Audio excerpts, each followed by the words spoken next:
하나님의 말씀은 구약성경 출애굽기 4장 10절로 17절까지 말씀을 이렇게 소개 되신 이영수 권사님께서 봉독해 주시겠습니다.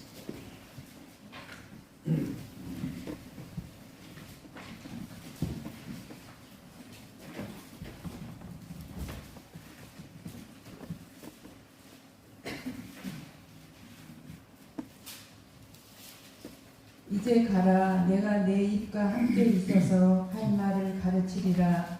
모세가 이르되 오 주여 보낼 만한 자를 보내소서. 여호와께서 모세를 향하여 노하여 이르시되 레위 사람 내 형 아론이 있지 아니하냐. 그가 말잘하는 것을 내가 아노라. 그가 너를 만나러 나오나니 그가 너를 볼 때에 그의 마음에 기쁨이 있을 것이라. 너는 그에게 말하고 그의 입에 할 말을 주라. 내가 내 입과 내 입에 함께 있어서 너희들이 행할 일을 가르치리라. 그가 너를 대신하여 백성에게 말할 것이니 그는 내 입을 대신할 것이요 너는 그에게 하나님 같이 되리라. 너는 이 지팡이를 손에 잡고 이것으로 이적을 행할지니라. 아멘. 영국 런던의 한 길 모퉁이에 구두 닦기를 하던 소년이 있었습니다. 이 소년은 학교에 갈 나이임에도 가정 형편이 어려워 매일 구두를 닦아야만 살아야 했습니다. 새벽부터 밤늦게까지 남의 더러운 구두를 닦아 생활비로 힘들게 살고 있었지만 이 소년의 눈은 반짝거렸고 얼굴은 밝은 웃음을 잃지 않았습니다. 이 아이는 콧노래를 부르며 열심히 남의 구두를 닦아줍니다. 어느 추운 겨울 소년에게 구두를 맡겼던 한 신사가 그 모습을 보고 날씨도 춥고 손도 시린데 구두 닦는 것이 고생스럽지 않느냐 물어보니 이 소년 이렇게 대답합니다. 아닙니다. 선생님, 고생스럽지 않아요. 저는 구두를 닦는 게 아니라 희망을 닦고 있거든요. 하고 이 소년이 대답을 했습니다. 여러분, 이 소년이 바로 영국이 낳은 세계적인 작가 찰스 디킨스입니다. 그는 다복한 가정에서 행복한 유년 시절을 보냈습니다. 그러나 영국 해군 경리국 사무국이었던 아버지는 상당한 공급을 받았지만 사치와 낭비가 심해 가족은 재정적으로 궁핍한 상황에 놓이고 말았습니다. 그가 12살 되었을 때 가족은 완전히 재정적인 파탄 상태에 이르렀고 아버지는 채무 관계로 인하여 감옥에까지 가게 되었습니다. 장남이던 찰스는 학교를 그만두고 돈을 벌어야만 했습니다. 그러나 그는 구두를 닦으면서 늘 희망을 잃지 않았고 그렇게 번 돈으로 사랑하는 아버지를 감옥에서 빼내올 수 있었습니다. 그 경험에서 그가 쓴 소설이 있는데 우리가 잘 아는 구두쇠 스크루지 할아버지라고 하는 그러니까 이 등장하는 소설 크리스마스 캐럴이라고 하는 소설입니다.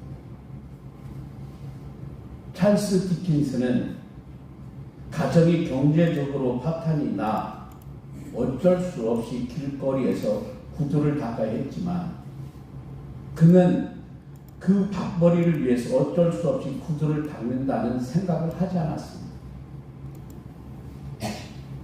비록 그의 삶이 어렵고 힘든 여건이었지만, 고달팠을지는 모르지만 그는 자신이 하는 일을 즐기며 했습니다. 그에게는 희망이 있었고요. 그 희망이 자신의 하는 일에 언제나 보람을 느끼게 만들었습니다. 여러분, 우리가 어떤 일을 할 때 그 일을 하게 된 동기는 여러 가지일 수가 있습니다. 어떤 사람은 먹고 살기 위해서 어쩔 수 없이 해야 하고요.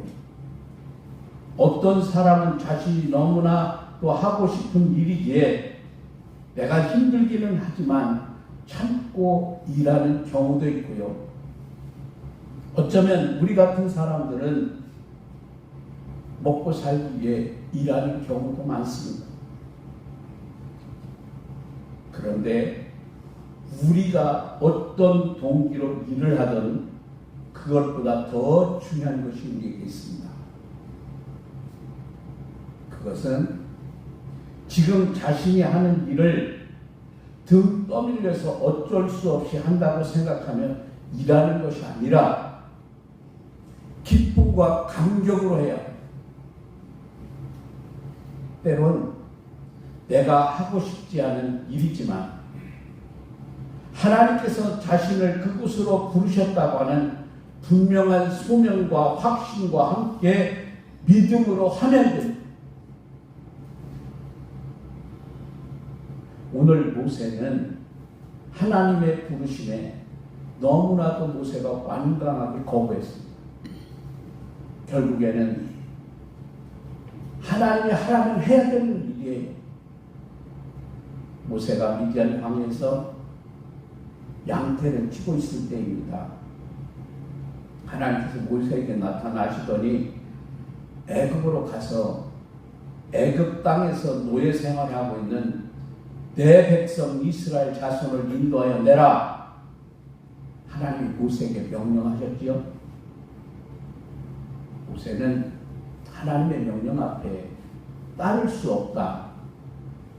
따를 수 없다고 거부합니다.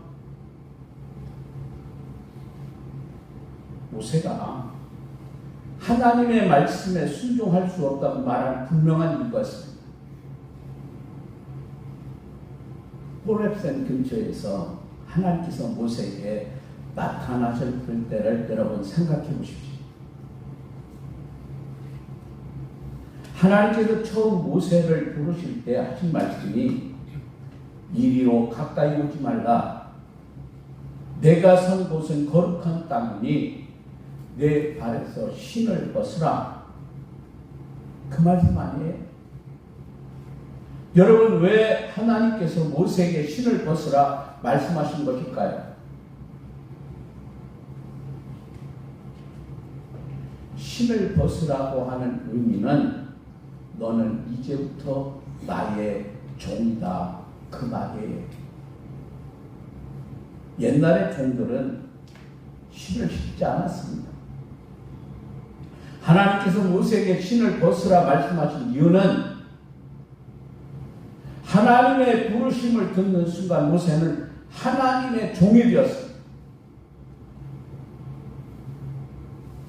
종은 주인이 시키는 대로 해야 합니다.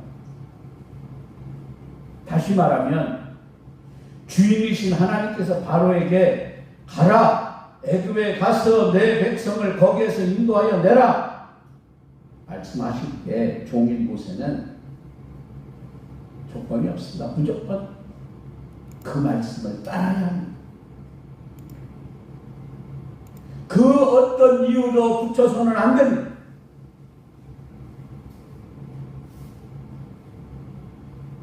그런데 모세는 하나님의 종임에도 하나님의 말씀에 순종하지 않았습니다. 내 백성 이스라엘 자손을 애굽에서 인도하여 내라. 이 하나님의 말씀 앞에 모세가 이렇게 말합니다. 내가 누구이기에 바로에게 가며 이스라엘 자손을 애굽에서 인도하여 내릴까?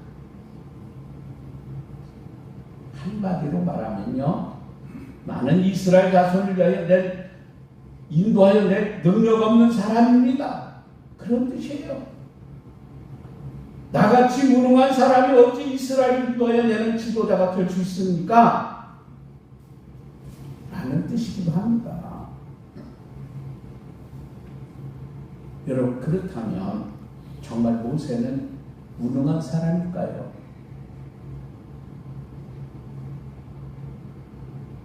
모세는 무능한 사람입니다. 여러분, 모세가 무능한 사람이라는 증거가 하나 있는데요. 출애굽기 3장 1절에 성경은 이렇게 말씀합니다. 모세가 그의 장인 미디안 제사장 이드로의 양떼를 치더니, 모세가 호렙산에서 하나님의 부르심을 받을 때가 그 나이 80세입니다. 미디안 광야로 피신한 지 40년의 세월이 흘렀을 때입니다. 그 40년 동안 모세는 자신의 양떼 아닌 장인 이드로의 양떼를 지금도 치고 있습니다. 근데 여러분, 야곱을 생각해 보세요. 야곱은 비슷하잖아요. 처지가 처가살이한 게 비슷하잖아요. 그런데 야곱은 20년 만에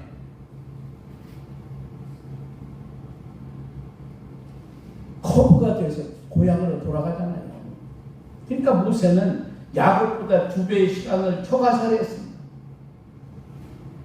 그런데 그는 여전히 자신의 양떼가 아닌 장인의 양떼를 치고 있습니다. 40년 동안 그가 자신을 위해 이루어 놓은 것이라고 하는 것은 거의 아무것도 없습니다. 야곱은 능력이 많은 사람인 반면에 모세는 자신의 가정도 제대로 세우지 못한 무능한 가장임에 이런 틀림이 없습니다. 그래서 모세는요, 무능한 존재라. 그래서 거대한 나라 애굽의 바로 갈 만한 존재가 아니라는 거예요. 누구보다도 여러분 자신이 잘하는 거 아니에요. 여러분, 우리도 때로 그와 같습니다. 우리 스스로를 생각해 볼 때 내가 능력이 있어서 하나님께서 나를 사용하신다고 생각이 드는 분, 여러분 몇 명이나 될까요? 우리가 주의 몸된 교회의 목사로, 장로님으로, 안수집사님과 권사님으로, 집사님이나 교사나 찬양 단원으로 섬길 때 우리에게는 그 직분을 감당한 능력이 여러분 충분하지 않습니다. 여러분, 우리는요, 생각해보면 너무 부족한 것이요, 너무 많아요. 그 직분을 감당하기에 지혜도 부족하고 경험도 부족하고 능력도 부족합니다. 모자라도요, 너무 모자라요. 그런데 하나님께서는 그런 우리를 당신의 일꾼으로 부르셨습니다. 우리를 당신의 일꾼으로 세워 주님의 일을 감당하게 하셨습니다. 그런데 정말 놀라운 것은 그렇게 부족하고 무능한 우리를 하나님께서 우리를 당신의 일꾼으로 쓰실 뿐만 아니라 그런 우리를 통해서 교회가 든든히 세워가게 해주셨습니다. 여러분, 우리의 능력으로 본다면, 여러분 우리가 일하는 것으로 본다면 우리 교회가 이렇게 하나님의 뜻을 따라 하나님의 일이 이루어지고 있다는 것이 어쩌면 기적과도 같습니다. 우리가 지난주에 고전주에 여러분 공동회라고 계획을 세웠지만 여러분 생각해 보세요. 예산 세웠다 해서 누가 한 사람이 그 책임진 겁니까? 모자란다고 여러분이 누가 더 책임지고 헌금 더 하고 그런 거 있습니까? 그렇지 않습니다. 그런데요, 매년 1년을 지나고 돌아보면 하나님은 우리에게 모자르지 않게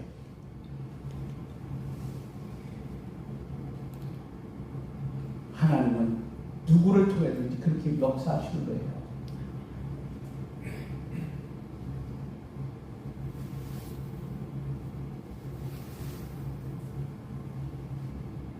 그래서 우리는 이렇게 고백할 수 있습니다. 우리는 부족하고 무능하나 전능하신 하나님께서 힘주시고 이끌어주시면 못할 것이 나는 없다. 이것이 우리의 신앙의 고백이 되어야 합니다.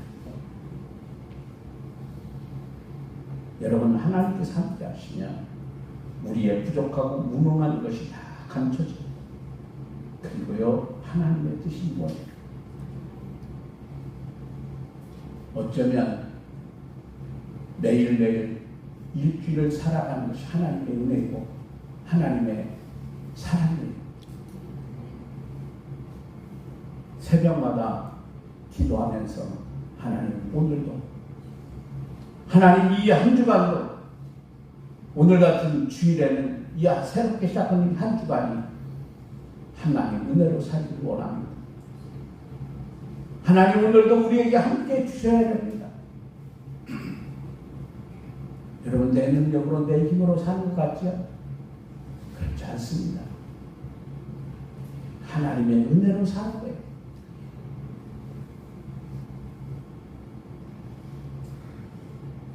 하나님께서는 모세에게 손에 들려진 지팡이를 땅에 던지라 그렇게 하시고서는 그 지팡이가 뭐가 됐습니까?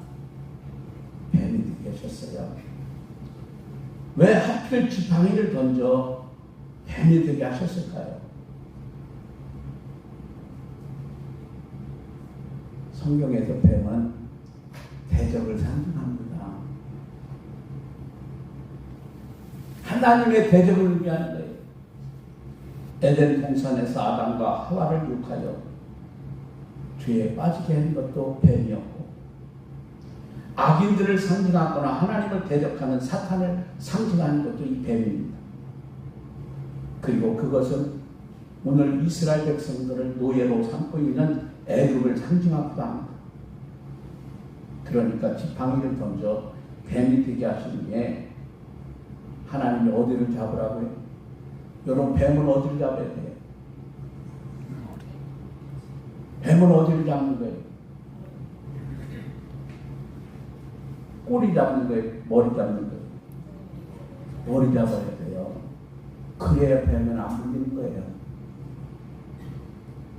우리는 무서워서 뱀 머리도 못 잡지만 잡으려면 머리를 잡아야 돼요. 근데 하나님은 어디를 잡으라고요? 여러분 잘 보세요. 꼬리를 잡아요. 뱀은 머리를 잡는 거예요. 그런데 하나님은 모세에게 꼬리를 잡아라 말씀하십니다. 그러니까 다시 꼬리를 잡은 것 같은데요. 지팡이가 되게 하신 것 무슨 의미일까요? 그 어떤 악의 세력도 또 애굽과 바로의 권능도 이 하나님의 보내심을 받은 모세의 손에서 꼼짝 못할 것이라고 하는 것을 하나님이 보여주신 거예요. 중요한 것은 뭐에 있어요? 내 생각, 내 고집으로 사는 게 아니에요. 우리의 상식으로는 뱀은 머리를 잡아야 되는 거예요. 근데 하나님은 머리를 잡으라는 것이 아니라 꼬리를 잡으라는 거예요. 여러분은 하나님의 말씀대로 하는 거예요. 자꾸 왜 우리가 믿음으로 한다고 하면서 여러분의 생각, 여러분의 가치관으로 외치거든요. 하나님은 아니라는 거예요.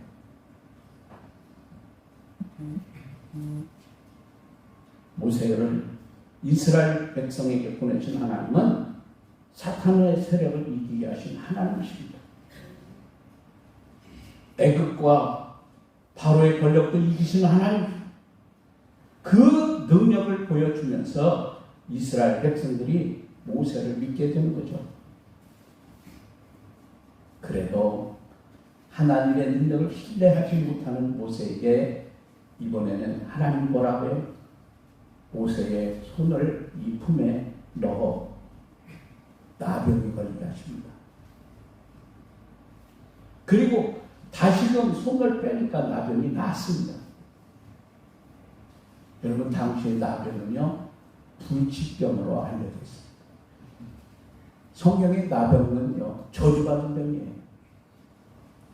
나병에 걸리면 임금이 됐든 장군이 됐든 상관없어요. 신분에 관계없이 그 사람은 부정한 사람이기 때문에 같이 살 수 없는 거예요. 그래서 사람들이 오면 나병이 걸리면 어떻게 해요? 그 사람들을 오지 말라고 부정한다 소리치면서 어디 살아요? 주로 공동묘지 같은 데 사는 거예요. 거기로 사는 거예요.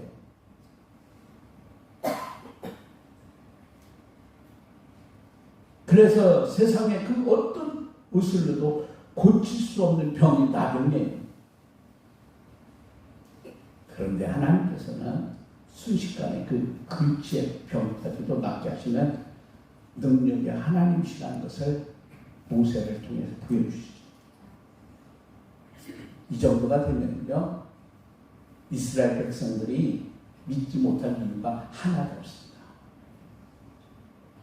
이제 모세는 변명할 거리도 없어졌습니다. 그래서 마지막 수단으로 모세가 이렇게 말합니다. 여러분 13절에 보세요.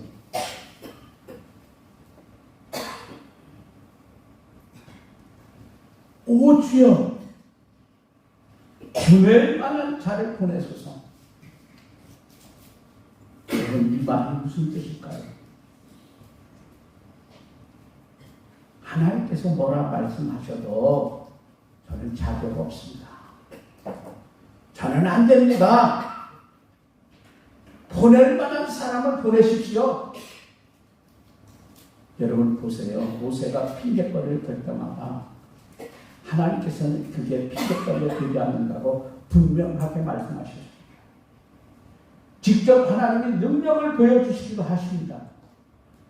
그런데도 모세는 자신은 안 가겠다는 거예요. 더 이상 핑계거리가 없자 이번에는 어떻게 해요?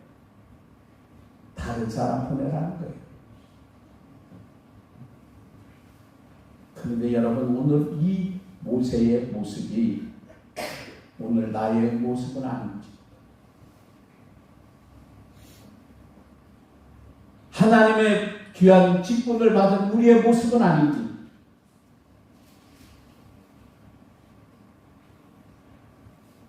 세상을 살아감에 있어 믿음으로 살아야 할 우리가 적당히 세상과 타협하며 믿음의 길이 아닌 세상의 방법으로 살아가려고 합니다. 하나님께서는 믿음의 길, 말씀의 길을 따라 살아야 한다고 말씀하시는데도 우리는 온갖 핑계거리를 대면서 내 방식만을 고집합니다. 하나님께서 아무리 말씀하셔도 마치 귀를 닫아버린 사람처럼 우리는 하나님의 말씀을 들으려 하지 않습니다. 여러분, 그게 우리의 모습은 아닐까요? 그런 우리의 모습을 보시면서 하나님은 얼마나 답답해 하실까? 여러분, 우리가 세상을 살아가는 방법만 그런 것이 아닙니다. 주님의 몸된 교회를 섬길 때도 마찬가지입니다. 우리는 온갖 핑계거리를 대면서 사명의 자리에 서려고 하지 않습니다. 모세처럼 나는 능력이 없는 사람이라, 무능한 사람이라고 말하기도 합니다. 오늘도 일꾼을 찾으신 하나님 음성 앞에 여러분 뭐라고 응답하시겠습니까?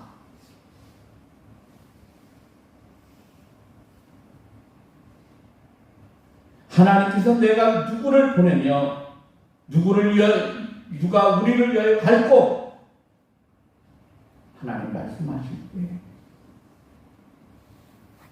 내가 여기 있나이다. 나를 보내주소서. 이렇게 하나님의 말씀 앞에 응답하는 우리가 되기를 소망합니다. 하나님께서 가라 하신 것, 길을 갈 때, 하나님께서 맡겨준 일을 감당할 때, 하나님께서는 반드시 우리와 함께 하시고, 우리에게 감당할 능력을 공급해 주십니다. 하나님이 우리와 함께 하시니 우리의 복입니다. 오늘 재직 헌신 예배를 드리는 우리 목도중앙의 사랑하는 성도 여러분, 오늘의 주신 말씀을 잘 기억하고 하나님의 말씀 앞에 늘 겸손해지는 우리 모두가 되어야 합니다. 주여 나를 보내주셔서 누가 뭐래도 하나님이 맡겨준 그 사명을 소중히 알고 충성스럽게 감당하는 우리 모두가 되어야 합니다. 기도하겠습니다.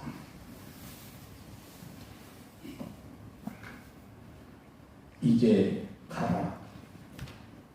우리의 가야 할 곳이 너무나 많이 있습니다. 우리를 보내주소서. 주님, 아직도 주님을 모르는 많은 우리의 일들이 있습니다. 주님의 사랑이 필요한 곳이 있습니다. 주의 사랑을 가지고 찾아가야 할 곳도 있습니다. 2024년 재직 헌신 예배를 드리면서 저 내 백성 그들을 출애굽하기 위하여 바로의 궁으로 가라고 하는 주의 말씀을 들었던 이 모세와 같이 하나님은 세상으로 우리를 보내시면서 하나님의 복음을 전하라고 말씀하십니다. 또한 그 직분 감당하기 위하여 우리에게 귀한 재직의 직분을 허락해 주셨습니다. 목사로, 장로로, 안수집사와 권사로, 집사로 귀한 직분 주셨는데 그 직분 잘 감당하는 충성스러운 일꾼, 지혜로운 사람, 성령 충만한 우리의 사람, 믿음으로 가득 찬 하나님의 말씀에 순종하는 능력 있는 종들이 다 되게 하옵소서. 오늘의 주신 말씀을 가슴 깊이 생각하고 내 방법, 내 가치관이 아닌 하나님의 말씀을 따라 순종하며 나가는 우리 모두가 되게 하옵소서. 언제나 우리를 사랑하신 예수님 귀하신 이름으로 기도합니다. 아멘.